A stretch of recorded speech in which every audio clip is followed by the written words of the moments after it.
What's going on, everybody? Dogman Dan here. We are in Warframe. We're talking about the Amphis. Yeah, I'm just going to drop this on you. Amphis. It's actually one of my favorite staffs in the game. Has been ever since I started playing and continues to be. I understand that, you know, it's not the newest weapon. It doesn't have the highest amount of damage over all the new stuff that comes out and all that. But if you get into playing it, and you can see the benefit from it, it actually is a very, very good, solid staff weapon. And like I said, it is one of my favorites.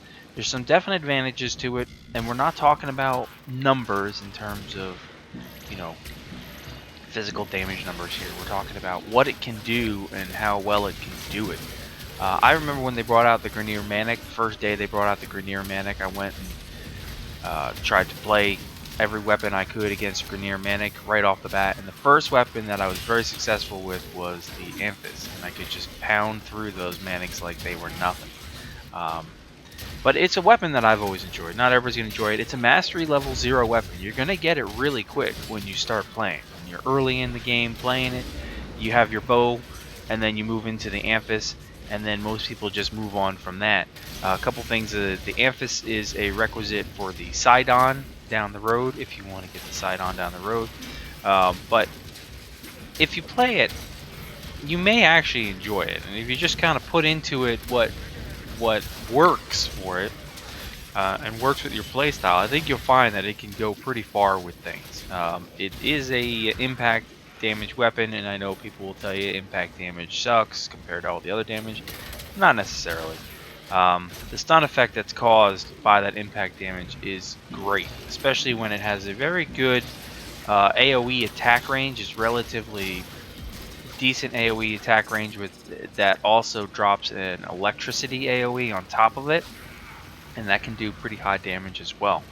It's got a high attack or base attack speed, really high base attack speed, and this kind of works out for many things. However, with the stance that you put on it, you're going to find that the attack speed can actually hurt it at the current attack speed that you have. So you may want to look into actually slowing down the attack speed a little bit just to get the stances to be able to combo all the different things that come with the stances. And that's just personal preference as to how you do it. But the attack speed being as high as it is off the bat at a 1.25, you can actually throw on a spoiled strike, drop that thing down, and it'll still be phenomenal. You'll be able to hit all your combos, no problem at all, with that extra damage, even with the speed loss. You know, we're not talking about puncture or slash here, but we're talking about the fact that we've got a high electricity AoE damage cone. We do high impact damage, effective against shields, of course. But the stun effect is very nice, especially with the electricity proc and AoE on it. So, I mean, do with it what you want. When equipped with the stance and the high attack speed, though, if you don't put on something like the Spoiled Strike, like I was saying, then you may find that it's harder to hit all your combos. But, with that said, you know, I tell you, just go back and take a look at it. If you haven't looked at it in a while, throw some mods on it. See if anything works for you. Don't look at it as like this is not endgame, because you know what? There is no end game in Warframe. There isn't. There isn't, and I doubt that there'll ever be actual true end game the way the game currently stands. There is what we can consider end game, and you can even hold your own in there if you know what you're doing, because then at that point it comes down to skill. But people will argue with that fact. Anyway, let's take a look at where I'm at with it now in terms of the latest update. Alright, let's take a look at this thing then. So, like I said, it's got a 1.25 attack speed off the top. It doesn't really, you know, when you're looking at things, it doesn't have a great critical chance. Status chance is okay. The numbers don't seem that great. It's impact. And based on the way everybody is in the community, they'll tell you that it sucks. But, like I said, I love this weapon. I just do. I don't know what it is. I love this weapon. I did put one Forma into it. This is what we're looking at right here. And as I said, I brought my attack speed down with the Spoiled Strike. I'm not worried about having a Fury mod on here to bring it back up, because at a 1 attack speed, I've got enough speed for me.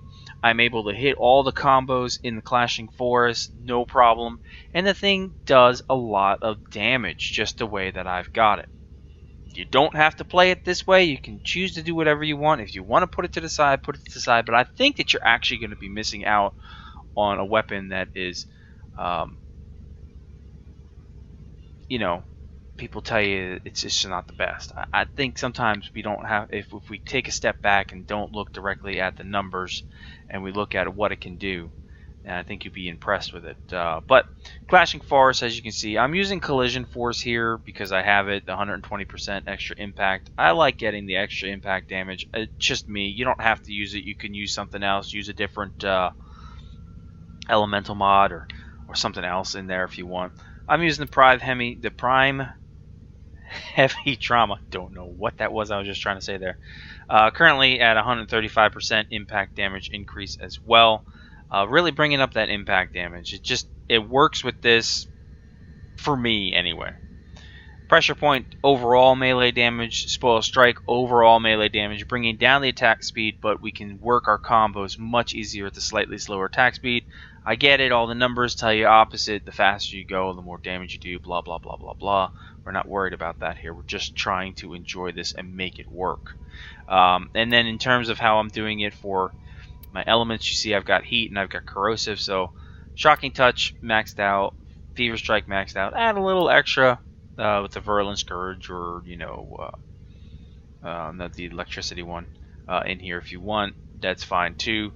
And then I'm using Molten Impact, so the core elemental damage mods. Just get the best out of it as you can, because I'm not bringing up the status that much. It's not going to bring up the status.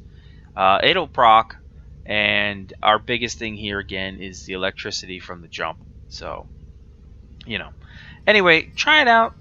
Let me know what you think in the comments. What is your favorite staff?